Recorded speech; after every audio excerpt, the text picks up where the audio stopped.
Valideynlərdən və şagirdlərdən mənə gələn ən çox suallardan biri də budur ki, əgər mən SAT imtahanına bir neçə dəfə daxil olsam, universitetlər mənim bütün nəticələrimi görəcək, yoxsa ən yüksək nəticəmi?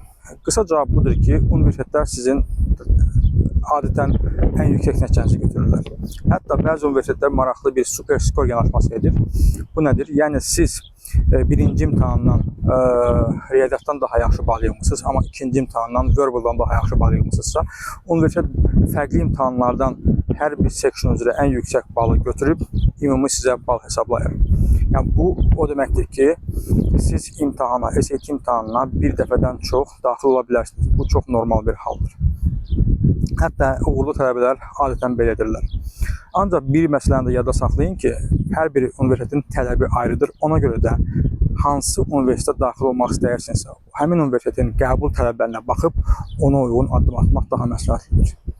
Yəni yekunda deyə bilərəm ki, SAT sizin belə deyək, bütün nəticələrinizi yox, ilkin nəticənizi yox, ən yüksək nəticənizi nəzərə alır. Ona görə də bir dəfədən çox imtahana daxil olmaq heç bir problem vermir.